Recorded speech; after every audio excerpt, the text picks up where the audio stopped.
Greetings everybody, peace and blessings to you all. I hope you're having a wonderful day. And today's video is about digital ID, central bank digital currency, and why it is vitally important that people continue to make a point of using cash. And digital ID and central bank digital currency is something they are wheeling out worldwide. So it is something that affects everyone. So let's get straight into it and listen to the words here from this Dutch MEP. I just left the room where we had the negotiations about the digital identity. And I have bad news. The Member States and the European Parliament came to an agreement. That means that probably not far from now, the digital identity will be a fact in the European Union. Right after this agreement, Commissioner Breton said, now we have the digital identity wallet, we have to put something in it. And what he meant was the digital euro, also known as the central bank digital currency. And this is a very bad development. They always promise us not to make this connection. And even a lot of experts, privacy experts and security experts, warned also last week this is a very bad idea for our privacy and our freedom. And still, this digital identity is pushed through. But it's not too late, because we still have to vote on this in the plenary. So what you can do, send your MEP from your member state an email and tell him or tell her that you are against this tool. The digital euro is on the move. Yesterday, the Governing Council of the ECB approved the opening of the preparation phase. It will be a journey, and we will walk the journey together with the legislator. All European institutions will be involved to make sure that Europe is equipped with the currency of the future. Cash is here to stay.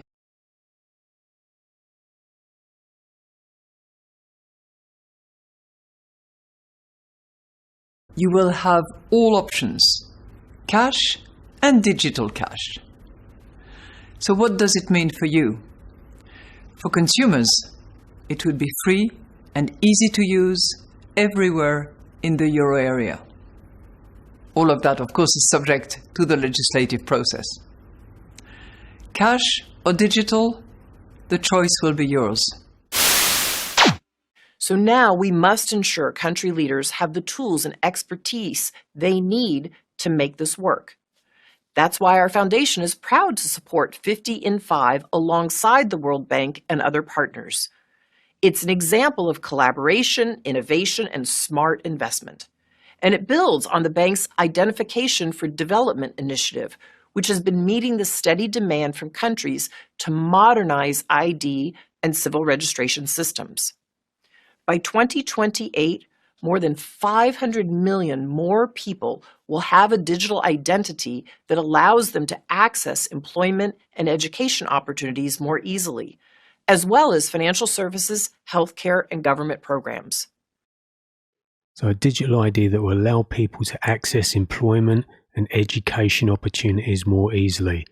And what that really means is you won't be able to access them without your digital ID. And goes on to say, as well as financial services, so you won't be able to buy or sell without your digital ID. Same goes for healthcare and government programs. It will be one big welfare state. You will be dependent on big government to survive. It will be one big communist system, pretty similar to what they have in China, the social credit system. China being the test bed for something that they intend to roll out worldwide, a one world system. And make no mistake, all the conflicts that we are seeing around the world are really just coordinated crises that will be used to bring about the solution. And as usual, everyday people will be the collateral damage and the sacrifice required to bring it all about. There are no rogue states or terrorists independent of the system, which is Masonically controlled. And on a side note, I was very tempted to go off on a tangent here, but am I the only one that's getting some strong Michelle Obama vibes off of Melinda Gates here? If you get my drift. But I don't want to get too far off topic, and I'm not sure that's the kind of topic I can talk about on this platform, or it won't give me a strike or an outright ban. But another interesting thing I noted from this little presentation is she mentioned 500 million people by 2028 will have a digital ID. And interestingly, 500 million was exactly the population target limit that was written on the Georgia Guidestones, which are the Luciferian version of the Ten Commandments. So that's something to ponder. So this 50 in 5 campaign presented by Melinda Gates is really aiming to get 50 countries on board with this within 5 years. And I think they've already got 11 according to this website. Let me just have scroll down here. So it's called Digital Public Infrastructure, DPI campaign, 50 in 5. So they want 50 countries on board within 5 years. They want 50 countries in 5 years to sign up to push in or force in these digital IDs onto their populations in 5 years. So this digital public infrastructure consists of 3 main components: digital ID, digital payment systems, and data exchanges between public and private entities. So it's going to be something that is key to you being able to function, right? And this is what they're pushing, and this is why it's vitally important that people keep using cash, because if cash stops being used, then that gives them every excuse to say, well, there's just no demand for it anymore. And they're already trying to limit people in drawing out cash, whether that's from banks, ATMs and all that. They're trying to push people in that direction. So it's vitally important people use cash even more than they even would normally, right? So many people are used to using debit cards and things like that just to make payments in local shops and things like that. Use cash wherever you can. Use cash. Encourage everyone you know to use cash. So we can see that so far 11 first mover countries have signed on to the 50 in 5 campaign. So you've got Guatemala, Norway, Estonia, Moldova, Senegal, Sierra Leone, Togo, Ethiopia, Sri Lanka, Bangladesh, Singapore. So they're pushing this, they're going to keep pushing it. And here's the thing, when you give the enemy an inch, it takes a mile every time. Okay? So I'm not going to read all of this article, but it's connecting a lot of dots, and I'll try and leave the link in the description. So you get quotes like this: we created a digital COVID certificate. All of a sudden, the fight against the pandemic became really about using digital tools to be more effective, you see. So they create these stage crises, to bring about a solution that you don't really need, but they're saying you do because they've created the problem, or they're inferring there's a problem that needs to be tackled. And it justifies them getting this stuff in place. Here's a quote from the World Economic Forum in 2018. This digital identity determines what products, services and information we can access, or conversely, what is closed off to us. And again, Tony Blair is involved in this. It always seems like whenever there's something nefarious taking place, then you've got Tony Blair's goblin-like visage there. Same goes for Bill Gates. War criminal Tony Blair is working with the World Economic Forum and Bill Gates to make digital IDs mandatory to live normal life around the world. First they want to make cash unpopular, inconvenient, or make it seem inconvenient in the minds of people. So when they remove cash, people will think that they're doing it because it was their own idea, right? Like, we don't want cash. Like, there's no demand for it, right? So when they take it away, they can go, well, you don't want it anymore. You don't need it anymore. And people will go, okay, not realizing that what they replace it with will be programmable digital currency. And this is currency that every transaction you make, every purchase you make can be tracked, right? And it can have a carbon credit score attached to it. So if you're spending too much of your currency on the wrong products, you're traveling, done too much traveling, you've bought the wrong foods, or even, you haven't had your jabs, are your vaccinations up to date? And there's this push now on social media platforms to have your identity verified so you can be held to account for anything that is deemed, quote unquote, hate speech. And in the post-truth world, anything that is the truth will be labelled as hate speech. And we see that now when we try and criticise certain criminal activity, you could get branded as hateful, anti-Semitic. So once they have the digital IDs in place, if you're critical of the government, then you can be restricted from doing certain things, from accessing services, money, from travelling, as we are seeing now in China. And there's also a push to get the gospel rebranded as hate speech. And again, in China, it's considered a form of subversion to spread the gospel. When you replace God, the state becomes God. So all of these things can be used against you, right? So your currency can be switched off. Your currency can have a time limit imposed on it so you can never save money. So I bring all this up because, actually it's shocking how many people have no clue this is even going on, or this is happening, or this is going to happen. They have no clue about it. You say to most people about central bank digital currency, they say, what are you talking about?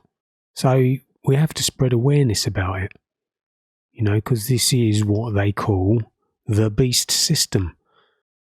I mean, yes, we are already in a beast system, but this is the beast system. And when they see that there is a beast system, then they might suddenly realise that actually Christ is real. So Nigeria in the past year has had this thing where the government has restricted cash withdrawal to £44 a week, and they've been trying to force digital currency on the people in Nigeria. Now, there's major hurdles to doing that. The people have pushed back against that, and the government have kind of stepped back temporarily from that. And the problem is, less than half the people even have internet access, and I think something like 40% unemployment in the country. So, people are struggling, but, when people are struggling, the government can step in with a digital handout and say, we'll help you out, right?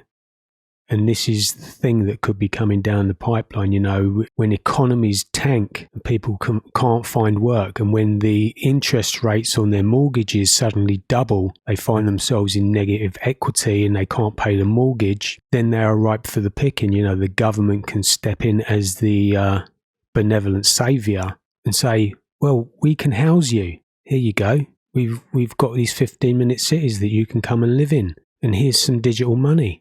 We'll help you out of your situation, but you need your digital ID. So this is how they get people. So I'll just read a little bit of this article. Nigeria has officially restricted massive cash withdrawals from the bank beginning Monday, the 9th of January, in an effort to cool off inflation. So I think this is talking about January of this year. So the government of Nigeria, highly corrupt. As far as we're concerned, Nigeria will become a full non-cash economy by March the 1st, 2023. Well, they've tried it. It didn't work, but they're not going to stop trying. As a consequence, any government official that withdraws even one Nigeria cash from any public account from March the 1st will be investigated and prosecuted. But it's not going all their way, and this is why it's so important we keep using cash and keep telling everyone we know to use cash. And if businesses are not accepting cash, don't use those businesses. Try and inform those businesses why they should be taking cash. And if they refuse to take cash, boycott those businesses, because all they're doing is helping build the prison around us all. Okay? But it's not going all their way. You know, as people are becoming poorer, as inflation goes up and people become poorer, people find it easier to manage their finances by using cash, because you can always keep an eye on exactly how much money you have and that you are spending. So at the same time as they're trying to take away cash, actually, as the economy gets worse, people will start using cash more. So that's kind of putting the brakes on their plans a little bit. And we should just keep going with that and keep spreading the word to use cash. You know, the powers that be want to take away the cash economy. They want to keep tabs on everything that's going on, everything that's being bought, everything that's being sold, and restrict what you buy and sell. And they can only do that once they've removed cash and replaced it with digital currency. So scroll down. So we can see here from this graph, you know, since 2012, how cash has dropped right down in how much cash is being used compared to debit cards, which have skyrocketed, right? And people are using debit cards for all kinds of things, you know, payments in shops, stores, things like that. And they really don't have to be using debit cards. They can be using cash, and they should be using cash. Because again, the more you do not use cash, the more you help build the prison around you quicker. Okay? So there's an article from Reuters, time for central bank digital currencies to prove their worth.